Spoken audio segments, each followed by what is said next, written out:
Saya masih ingat misalnya waktu di istana di ujung-ujung Presiden Pak SBY masa jabatan kedua, waktu itu sempat juga ada yang mengusulkan Ibu Ani dicalonkan jadi calon presiden masa jabatan ketiga. Banyak sekali, terutama di kalangan pendukung Pak SBY. Ibu Ani dong jadi calon, kalau Pak SBY nggak mau, maunya kalau bisa Pak SBY juga 3 periode, tapi kalau tidak mau Ibu Ani dong.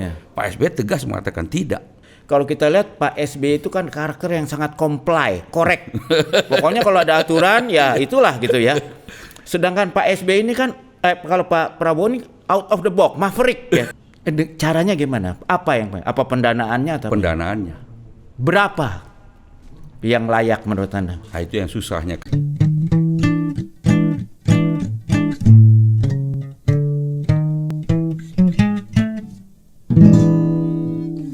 Ngaso Ngariung Sore. Halo Mas Topo dan Mbak Topo, kita jumpa lagi ya dengan Bambang Harimurti. Saya mau ngobrol-ngobrol sama teman lama. Kenapa kita ketemu dengan teman lama ini? Karena setelah belasan tahun lah paling enggak, dia kembali ke titik nol. Nah, itu adalah siapa lagi kalau bukan Bung Andi Malarangeng. Ya, apa kabar? Jadi masih ingat ya titik nol ya. Dulu sebagai juru bicara presiden yang sangat populer, Anda menulis kolom ya kalau nggak salah ya.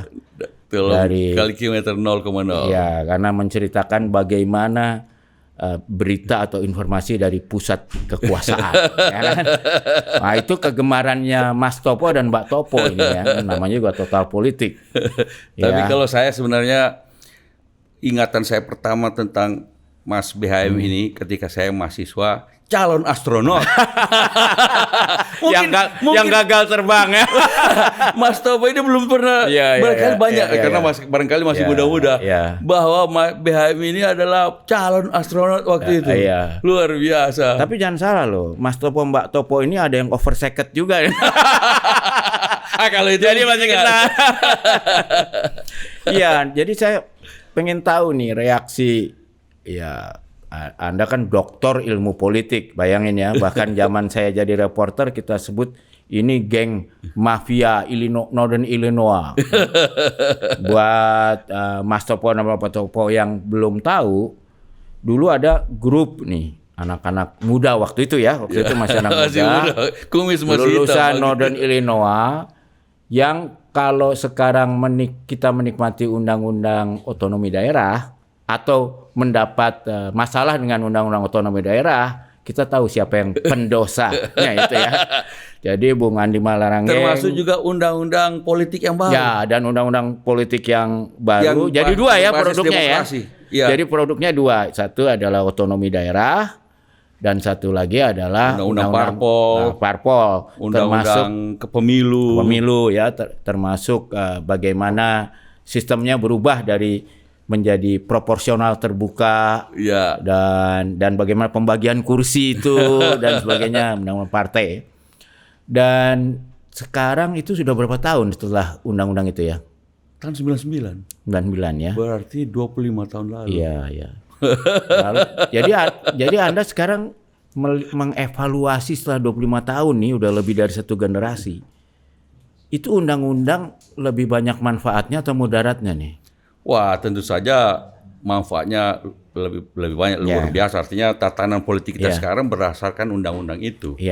Kalau undang-undang politik itu undang partai politik, partai pemilu dan undang-undang Susduk namanya MD3 sekarang. Serta itu kan sebenarnya bagaimana menata bagaimana kekuasaan itu dibagi oleh cabang-cabang kekuasaan.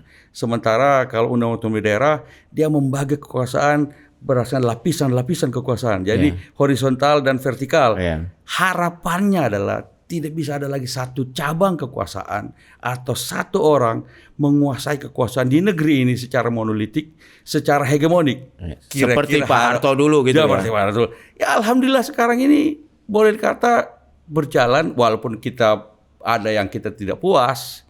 Nah, itu yang tidak puas itu apa tuh? Ada yang kita tidak puas dalam arti misalnya money politics yang luar biasa di dalam pemilu. Bagaimana kekuasaan kemudian juga bisa melencengkan untuk kepentingan seseorang dan keluarganya. Apalagi di tingkat daerah muncul raja-raja kecil. Tapi overall, misalnya otonomi daerah, istilahnya dalam evaluasi Bank Dunia, there is no breakdown of services karena otonomi daerah. Di tingkat pelayanan masyarakat di tingkat daerah. Ada 1-2 insiden, tetapi secara overall berjalan dengan baik. Makanya saya mau challenge itu. Satu hal yang mengeluh tentang undang-undang otonomi daerah ini adalah orang yang mengurusi sampah. Betul. Ya kan? Karena dulu tuh kan sampah di bawah PU kan, anggarannya besar. Lalu dengan undang-undang otonomi kan di bawah Pemda. Lalu Pemda taruhnya di Dinas Lingkungan Hidup. Yang anggarannya kecil sekali. Kadang-kadang di pemakaman. Iya, dan jangan salah, undang-undang otonomi itu kan juga mengatur proyek-proyek yang prioritas 1, 2, 3, 4. Nah, lingkungan hidup ini kalau nggak salah masuk prioritas 4. Jadi dia kalau yang lain masih ada sisa baru masuk ya. Jadi makanya sempat terjadi misalnya di beberapa kota termasuk Bandung. Pernah terjadi sampah menumpuk di kota Bandung karena pemerintah kota Bandung dan pemerintah Kabupaten Bandung tidak bisa sepakat tentang bagaimana pembuangan sampah dilakukan. Bahkan sekarang agak banyak kota yang mengalami darurat sampah. Di Jogja juga ada, di Jogja juga. Nah, kemudian di dalam situasi semacam itu pemerintah di atasnya ambil alih. Itulah terjadi waktu pemerintahan Jawa Barat kemudian mengambil alih karena dia meliputi 2 lintas kabupaten. Kalau pemerintah kabupaten provinsi tidak bisa menanganinya, baru pemerintah pusat turun tangan. Modelnya semacam itu. Akhirnya juga selesai juga di Bandung. Tapi betul sekali di beberapa kota proses persampahan ini karena begini, pemerintah daerah ini kalau tidak ada uangnya di situ malas dikerjain. Dia cari yang kira-kira bisa menghasilkan uang. Karena APBD-nya rendah sekali. Dan saya bisa bilang karena saya di Dewan Adipura, masalahnya tuh sederhana. Jadi kalau mau mengelola sampah secara benar dengan fasilitas yang sudah disediakan oleh PU, itu biayanya mungkin paling nggak 250.000 per ton. Tapi kebanyakan daerah paling bisa menganggarkan 30.000 per ton. Jadi ya memang harus darurat sampah jadinya di mana-mana. Memang kemudian biasanya dibantu oleh iuran dari masyarakat. Iuran di RT RW kita ditariki sumbangan. Cuma memang tergantung daerahnya. Kalau daerahnya agak lumayan berkemampuan, itu iuran bisa cukup besar sehingga penataan di tingkat kelurahan RT RW bisa terjadi dilakukan. Cuma paling tetap saja pembuangan pada tingkat daerah. Terakhir Ini harus DKI Jakarta misalnya harus nyewa lahan di Bekasi untuk pembuangan sampah. Padahal sebenarnya kan teknologi juga sudah ada sekarang ini. Bagaimana sampah diubah menjadi energi menghasilkan listrik. Cuma memang listrik yang dikeluarkan dari mahal. Sampah masih mahal. PLN tidak mau beli kalau terlalu mahal, maka harus ada subsidi. Atau solusi lainnya kembalikan aja itu ke PU, anggarannya besar. Bisa juga. Memang kalau dalam ilmu otonomi daerah itu money follows function. Kemana fungsinya diberikan, uangnya juga harus diberikan. Karena gini, kalau kita lihat negara-negara yang beres sampahnya, urusan sampah itu atau di Kementerian Kesehatan atau Kementerian Pekerjaan Umum yang memang anggarannya besar ya. Tapi itu mungkin bisa membosankan lah ya. Ngomong kembali yang lebih menarik lah soal politik itu ya. Dulu kebayang nggak akan menghasilkan dinasti waktu nyusun undang-undang? Semangatnya waktu itu adalah semangat bahwa kita ingin menghadirkan demokrasi. Pemilu harus demokratis. Partai politik silakan bikin partai politik, tapi mari bersaing dalam pemilu. Kemudian ketika itu konflik-konflik di mana-mana, mari kita ubah konflik from ballots to ballots. Jadi kan dari peluru jadi kertas suara. Mari kita masing-masing. Itu kan modelnya demokrasi. KPU, LPU dulu namanya kita ubah menjadi KPU. Nah, Komisi Pemilihan Umum. Dan independen lagi. Nah, itu dalam banyak hal sebenarnya berjalan oke. Cuma ternyata dinamika kekuasaan itu selama proses demokratisasi yang kita lakukan setelah beberapa kali pemilu dan beberapa kali calon pergantian presiden, Memang ada dinamika kekuasaan yang kemudian bisa melahirkan apa yang seringkali dibilang politik dinasti atau segala macam. Di tingkat daerah juga sama juga, kemudian dibilang raja-raja kecil. Walaupun dulu ada ya ketentuan melarang kalau turunan satu level atau ke kanan ke kiri kan sempat larang, tapi dibawa ke Mahkamah Konstitusi ditanggalkan ya dulu ya. Itu ditanggalkan dan Anda setuju dengan MK? Mestinya memang harus ada kesempatan pada, artinya begini, demokrasi yang baik, demokrasi yang bisa melakukan perguliran kekuasaan secara damai dan rekrutmen kepemimpinan dilakukan secara luas, jangan cuma dari satu keluarga saja. Nah, tetapi memang dinamika politik di Indonesia memang menimbulkan model di mana ada sekelompok orang yang kemudian bisa mengumpulkan kekuasaan secara cukup lama, secara di dalam satu keluarga. Maksudnya oligarki ini? Bisa dibilang oligarki, bisa dibilang ada proses. Ya, sebenarnya hukum besi oligarki mengatakan juga begitu, bahwa bagaimanapun demokrasi dilakukan, tetap akan ada muncul sekelompok orang yang akan berusaha menguasai kekuasaan secara lebih dominan daripada yang lain. Pertanyaannya adalah bagaimana dilakukan itu secara fair, misalnya. Nah, itu demokrasi di Amerika juga ada dinasti-dinasti politik seperti Kennedy, ada Clinton sempat juga istrinya mencoba menjadi, tetapi kan kira-kira kalau tidak langsung secara beruntut, ada jeda. Nah, di Amerika itu biasanya ada jeda. Jadi misalnya Bush senior tidak langsung digantikan oleh Bush junior. Bush senior ada Clinton dulu berkuasa 8 tahun, kemudian Bush junior maju sebagai dari dirinya sendiri, mengambil karirnya sendiri, dan kemudian melahirkan presiden juga 2 periode. So kita tidak bisa mengatakan itu politik dinasti.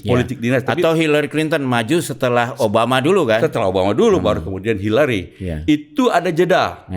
Jeda ini bisa kira-kira dianggap lebih fair secara. Kenapa dulu nggak dimasukin di undang-undang? Kan udah tahu zaman Anda kan sekolah di Amerika lama. Tapi zaman itu kan proses kita di sini kalau ada ketentuan-ketentuan semacam itu bisa di challenge ke Mahkamah Konstitusi dengan alasan bahwa ini tidak fair. Apa salahnya? Hak konstitusional untuk tidak maju konstitusional, melanggar hak asasi manusia seseorang untuk maju, lalu walaupun dia anak seorang pejabat tinggi negara misalnya begitu. Pada dasarnya memang demokrasi memperbolehkan itu semua. Tapi kan harus ada mekanisme membuat fair kompetisi itu. Karena kompetisi politik harus ada level of playing field.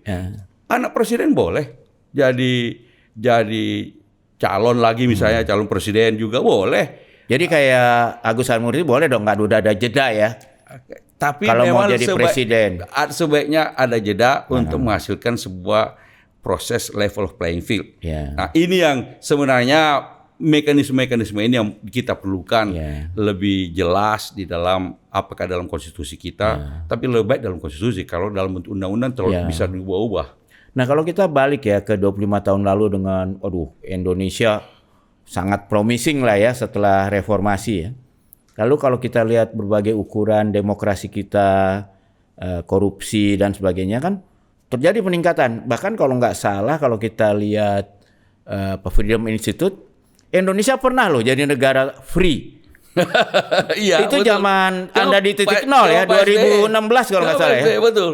Tapi setelah itu turun lagi gitu loh. Jadi memang indeks korupsi kan diukur dari berbagai macam parameter, termasuk dan demokrasi juga di daerah, masuk di daerah-daerah. Praktek misalnya kepala daerah yang melakukan korupsi juga ada sempat cukup meningkat, terutama dengan adanya KPK dan sebagainya. Tetapi kalau kita lihat, kalau kita fokus pada bad news-nya, you can always find bad news di mana-mana. Tapi waktu itu kita juga menganggap ada good news-nya. orang wali kota dari sebuah kota kecil di Solo, kemudian bisa jadi gubernur di Jakarta, lalu kemudian menjadi presiden. Ini kan waktu itu kita anggap sebagai sebuah contoh bagaimana dengan otonomi daerah kita bisa memperluas rekrutmen kepemimpinan. Jokowi bukan siapa-siapa, bukan bagian dari dinasti politik. Dia mewakili rakyat yang kemudian jadi wali kota. Pada waktu itu kita menganggap itu juga sebuah good news. Dan walaupun waktu itu Anda di posisi berseberangan ya dengan partai saya berbeda. Jokowi, karena beda kan? Beda. Tapi kalau dalam konteks seorang pemerhati otonomi daerah, saya mengatakan ini good news.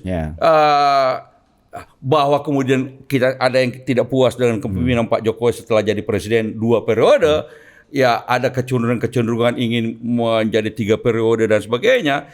Itu lain lagi. Ini kan paradoknya. Jadi kita banyak pengamat politik bilang Jokowi adalah contoh suksesnya demokrasi di Indonesia, ya kan? Sehingga seolah-olah untuk kekuasaan tuh kita seperti kompetisi sepak bola, ada liganya kan? Divisi 1, 2, 3 ya. Dia jadi juara dulu di divisi 3, dia naik divisi 2 jadi gubernur. Nanti yang ini beradu lagi di divisi 1 gitu ya. Dan bahkan majalah Time sempat nyebut ini adalah hope, ya kan? Harapan gitu ya.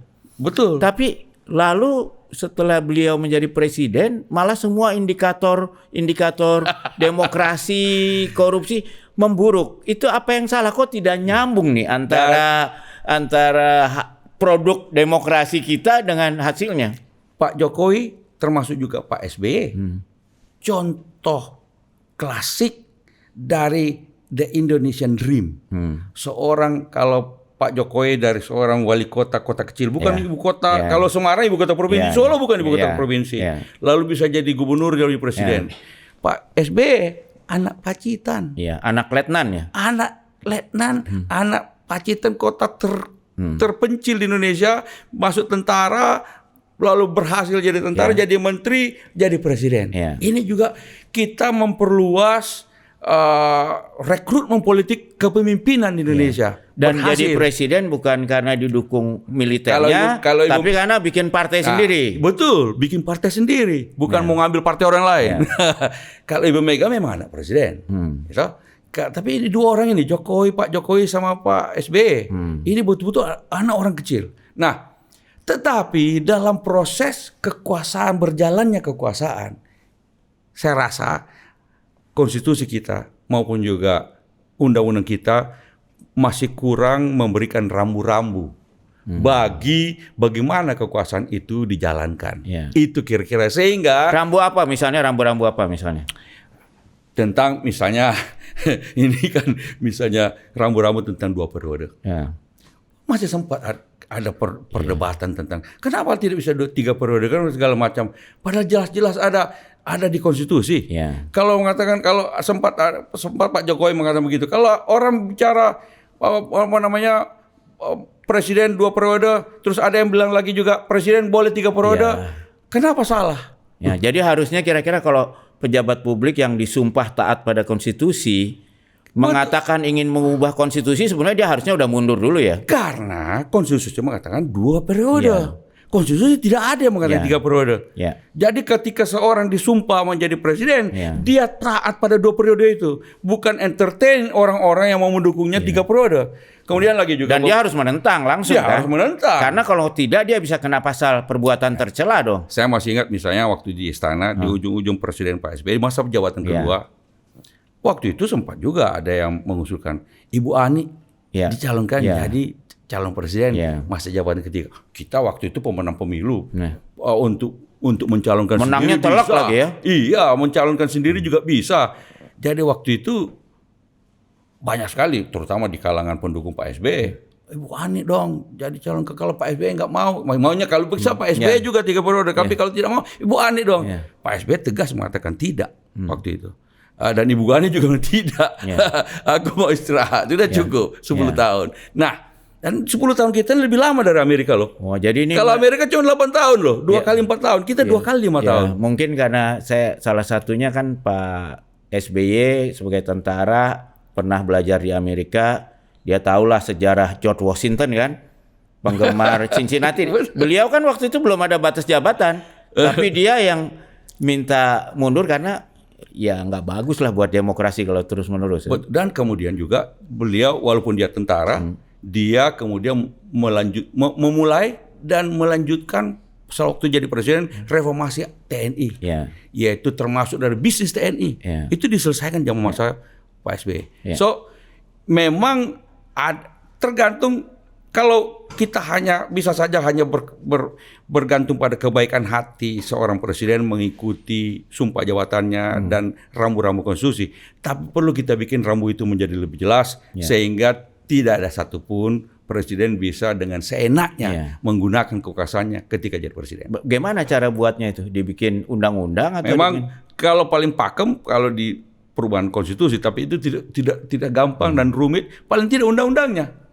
Nah, sehingga itu undang-undang itu bisa membatasi, paling tidak ada semacam komitmen itu yang tertuang dalam undang-undang, bukan cuma komitmen, tapi ada kejelasan di mana batas-batas kekuasaan itu. Tapi kalau terlalu terbatas juga kekuasaan presiden kasihan juga kan, nggak bisa berbuat banyak. Nah, saya ingin tanya soal yang lain nih, yang lebih personal ya. Anda kan dekat sekali sama Pak SBY ya. Dan kita semua yang kenal Pak SBY dan tahu Agasera tahulah sebetulnya kan hubungan Pak SBY dengan Pak Prabowo itu kompleks dari zaman akademi kan? Karena Pak SBY teman dan juga saingan dan jangan salah, kalau nggak salah Pak SBY dulu sebagai kan komandan Taruna. Betul. Yang kita bilang lah orang baik-baik, bahkan lurus lah gitu ya, dan taat, sangat korek. Sementara ini kan kelompoknya Prabowo diakui sendiri oleh Pak Prabowo kelompok anak nakal ini kan. Sehingga melakukan makanya dia bilang kalau mau ini angkatan Pak SBY dan Pak Prabowo ini. Ini barangkali satu-satunya di dunia. Ada orang satu kelas, dua jadi presiden. Di masa yang berbeda. Iya, betul. Dan itu kan menarik sebagai ketua kelas karena dia nakal ini kan, kabur ke Jakarta, ketangkep, ya harus tambah 1 tahun. Ya. Dan kemudian kan ini dua karakter yang sangat berbeda ya. Kalau kita lihat Pak SBY itu kan karakter yang sangat comply, korek. Pokoknya kalau ada aturan ya itulah gitu ya. Sedangkan Pak SBY ini kan kalau Pak Prabowo ini out of the box, maverick ya. Kalau di film Top Gun itu kan maverick gitu. Makanya Pak Prabowo bilang begini, kalau mau jadi presiden sekali jadi orang baik seperti Pak SBY atau nakal. Seperti dia. Dan kelihatan di tentaranya kan, kalau di Kostrad itu kan harus yang taat aturan kan, itu tentara besar kan. Kalau Kopassus kan memang harus out of the box gitu. Jadi Pak SBY kok sekarang bisa akur lagi, gimana ceritanya? Pak SBY cerita bilang, saya sama Pak Prabowo dari dulu berteman, tapi juga bersaing. Dalam arti bersaing dalam konteks prestasi di akademi. Pak, kelebihan Pak Prabowo dari saya, cuma saya juga harus kejar Pak Prabowo. Pak Prabowo bahasa Inggrisnya jauh lebih bagus dibandingkan saya. Cuma saya mungkin Pak SBY lebih tekun. Sama-sama mereka bersaing dan sama-sama berprestasi. Zaman akademi dulu sama-sama berprestasi. Tapi ada yang lebih menarik. Zaman beliau jadi ketua kelas dan Prabowo dan gengnya nakal, beliau harus terlibat dalam menghukum kan. Apalagi beliau waktu itu calon menantunya gubernur Akabri kan. Iya kan? Ketua kelas harus menghukum angkatannya. Betul. Lalu ketika peristiwa tim Mawar itu, beliau anggota juga tim perwira yang harus menghukum gitu kan. Dan dihukum betul gitu. Nah, tapi sekarang bisa kompak lagi gimana itu ceritanya? Justru saya melihat dinamika hubungan kedua tokoh ini memang dari dulu selalu bersahabat, tapi selalu bersaing, tapi juga mereka bisa menemukan kepentingan bersama yang lebih besar. Nah, apa di antara mereka? Bangsa dan negara. Mereka berpikir kalau dari sisi Pak Prabowo, dia mau jadi presiden yang sukses. Dan dia Pak Prabowo orang yang mau belajar dari pendahulu-pendahulunya. Makanya dia konsultasi sama Pak Jokowi, sebenarnya pengen juga konsultasi dengan Bu Mega, konsultasi dengan Pak SBY. Dan karena dengan Pak SBY dari dulu hubungan, kalau ketemu mereka berdua itu panggilan masa kecil. Satu bilang wo, satu bilang tergantung karena Mas Bambang atau Mas Sus, Mas Prabowo. Nggak panggil gajah muda ya, enggak ya? Itu sama LBP ya. Jadi sangat cair sekali dan berdiskusi setiap kali. Diskusinya pakai bahasa Inggris atau bahasa Indonesia atau campur? Campur-campur. Ya. Kadang-kadang di Cikeas, kadang-kadang di Kertanegara, malah kadang-kadang pada waktu kemarin ada yang ribut-ribut urusan undang-undang pemilu dan segala macam di DPR parlemen dan orang demo segala macam, kan justru Pak SBY yang minta ketemu sama Pak Prabowo. Begitu Pak SBY minta ketemu Pak Prabowo bilang, nanti saya ke Cikeas. Pak SBY bilang, jangan ke Cikeas, nanti saya ke sini, sudah jadi presiden elek. Nah ini yang saya juga menarik dari kasus ini ya. Kan ketika kita dipilih oleh presiden kita seorang pensiunan jenderal ya, malah kita sempat mencapai itu puncak. Freedom House bilang Indonesia satu-satunya negara bebas loh di Asia Tenggara waktu itu ya. Bedanya barangkali setahun. Lalu ketika kita punya presiden dari produk demokrasi malah turun itu, ya kan? Sekarang dapat lagi presiden bekas jenderal. Ada nggak harapan kita bisa naik lagi nih demokrasi psikologinya kita? Itu begini. Saya masih ingat yang Pak SBY tahun 2004. Itu justru karena dia jenderal, dia ingin memperlihatkan bahwa dia jenderal yang demokratis. Bikin partai juga dikasih nama Partai Demokrat. Ya, betul. Jadi dia justru ingin, begitu yang dia lakukan adalah reformasi TNI, termasuk bisnis TNI, yang tadi saya katakan dan sebagainya. Lalu kemudian Aceh. Harus damai, tarik mundur TNI, dan TNI-nya bawa mundur untuk mencapai perdamaian di Aceh. Karena presidennya tentara, bagian dari mereka, jadi justru itu. Dan saya lihat juga semangatnya juga sama. Orang macam Pak Prabowo jenderal, tapi dia berusaha mencapai kekuasaan dengan ikut pemilu. Gagal, bikin partai juga, gagal berkali-kali, 3 kali gagal. Keempat kali baru berhasil. Artinya dia konsisten mengikuti jalan. Bayangkan di negara-negara lain di Afrika, Amerika Latin, yang jenderal-jenderal mencari kekuasaan bukan dengan melalui pemilu, tapi dengan senjata, kudeta dan sebagainya. Di dekat-dekat kita juga di Asia Tenggara juga ada. Nah, saya melihat itu memang perbedaannya adalah zaman 2004 sampai 2014, zaman lebih transisi, yang ketika waktu itu ABRI waktu itu dikuyok-kuyok dan pollingnya ABRI sangat rendah sekali. Sekarang ini TNI pollingnya naik, paling tinggi, polisi agak rendah. Nah, TNI agak naik, sehingga tidak ada beban bagi Pak Prabowo misalnya menunjuk mantan-mantan TNI untuk kemudian masuk di posisi-posisi kementerian, sehingga Anda lihat, kok lumayan ada beberapa calon-calon termasuk AHY, tapi jenderal-jenderal juga ada, yang mayor, yang kolonel ada juga. Tapi tidak ada beban lagi karena orang tidak melihat lagi bahwa kekaryaan dan difungsi itu sudah selesai. Itu bukan lagi isu. Jadi kita bisa mencari mana yang terbaik. Jadi yang belum selesai apa? Yang belum selesai adalah penataan demokrasi kita, terutama sistem pemilu. Dan bagaimana, kan Pak Prabowo juga ngomong ya, mungkin juga Pak share itu, kan dia merasa demokrasi kita tuh dikuasai oligarki karena mungkin pendanaan partai politik kita ini bermasalah gitu. Nah, Pak SBY dengan Pak Prabowo apa sepakat nih bahwa pendanaan partai politik ini harus baik ya? Kalau saya ingatkan aja, dulu KPK 2017 pernah bikin penelitian dengan LIPI, waktu itu belum BRIN ya. Dan mereka dapat kesimpulan supaya partai politik itu overheadnya aman, harus dapat kira-kira 27.000 kalau nggak salah ya, saya angkanya sekitar segitulah, per orang per suara. Nah, kalau saya termasuk yang nyalonin 50.000 aja lah biar supaya gini, karena kan kalau kita lihat di negara-negara Skandinavia, Eropa Barat, itu teman-teman saya yang jadi Perdana Menteri nggak keluar uang tuh untuk itu karena partainya yang membiayai itu semua. Betul. Jadi partai itu tugasnya talent scouting, cari orang mana yang paling hebat mewakili ideologi partainya untuk membawa negara ini dan menang pemilu gitu. Kalau itu Pak Prabowo sama Pak SBY sama pikirannya. Kenapa begitu? Jangan lupa Pak Prabowo ini menjadi oposisi. Habis uangnya ya. Berapa kali pemilu melawan incumbent. Berapa kali Pak SBY bilang, Pak Prabowo mengeluh sama Pak SBY. Ini jangan pikir yang 2024 kemarin, 2019, 2014. Itu saya punya, artinya Pak Prabowo mengeluh tentang dana kampanye. Harusnya berapa layaknya partai? Sekarang ini negara kasih 1.000 per suara. Nggak cukup kan?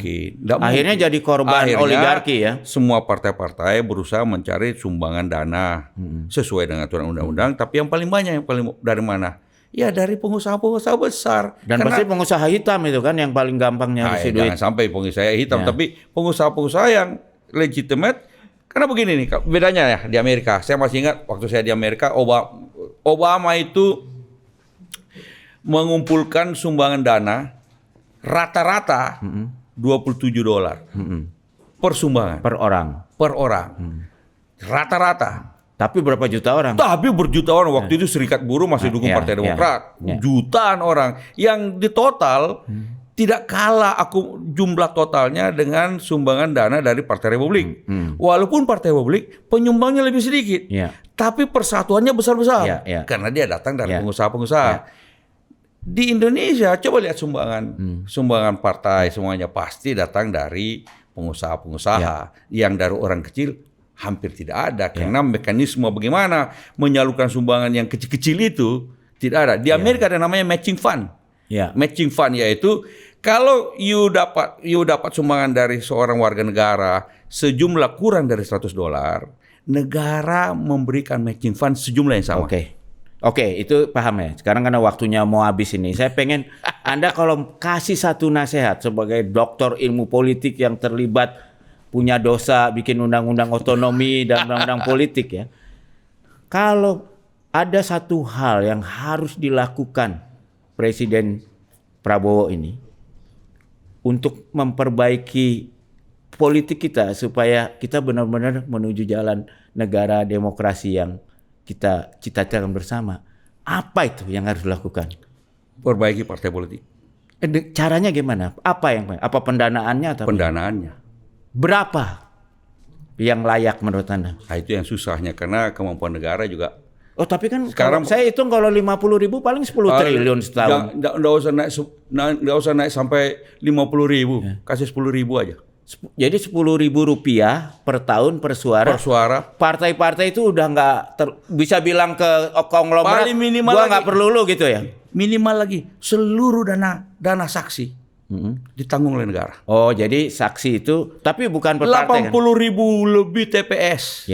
Minimal 2 saksi kita. Tapi atau ketentuannya bagaimana kalau saksinya itu jangan per partai tapi per misalnya dipilih independen gitu. Nggak mungkin ya. Bisa loyalitas. Kalau 2 saksi per partai 80.000 lebih TPS. 800.000 lebih TPS. Kali 2. Tapi itu kan cuma 5 tahun sekali ya. 5 tahun sekali. Kali misalnya 200.000. Kita sekarang 200.000 minimal. Jadi next election. Atau samakan sajalah dengan biaya dari honor KPPS. Anggaplah saksi itu paling tidak 1 dari masing-masing partai bagian dari KPPS. Maka kita partai beban yang besar sekali tiap kali mau pemilu hilang. Sehingga kita punya kalaupun ada dana dari negara 10.000 aja lah, plus tambah dana saksi itu, maka kita bisa membiayai orang-orang pintar tapi tidak punya uang untuk jadi kandidat di berbagai macam daerah pemilihan.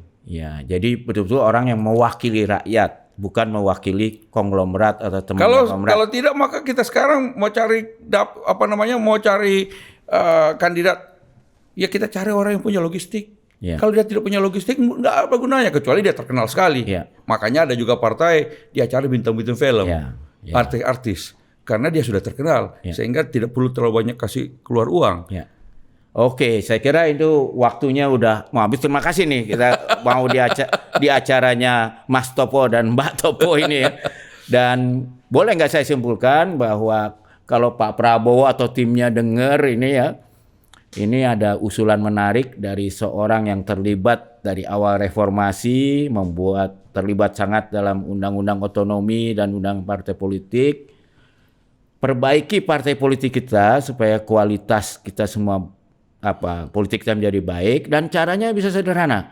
Pertama, partai politik dapat 10.000 lah per suara per tahun, tapi yang lebih penting lagi agar biaya saksi 2 saksi per TPS setiap 5 tahun itu dibebankan ditanggung oleh negara. Toh ini juga bagian dari bansos lah. Orang yang kerja capek-capek 5 tahun sekali menjaga TPS bisa dapat uang. Itu akan mensimulasi ekonomi juga kan, daripada BLT politik. Dari BLT biaya demokrasi lah, berkah demokrasi. BLT demokrasi. Saya kira mudah-mudahan itu didengar ya, dan mudah-mudahan Mas Topo Mbak Topo mendukung, dan sehingga teman-teman Mas Topo Mbak Topo yang mau masuk partai politik, mau jadi bupati, mau jadi presiden, tidak perlu jadi orang kaya dulu. Betul. Jadi aja orang yang benar-benar amanah, benar-benar berpikir untuk kesejahteraan negeri ini, aktif melakukannya, sehingga semua partai politik lihat, wah ini calon wakil rakyat saya.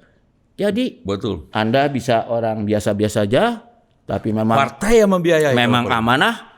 Partai politik ambil Anda, jadikan Anda presiden, gubernur, DPR.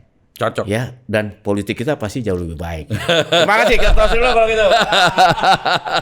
Oke, terima kasih Mas Topo Mbak Topo. Sampai jumpa lagi.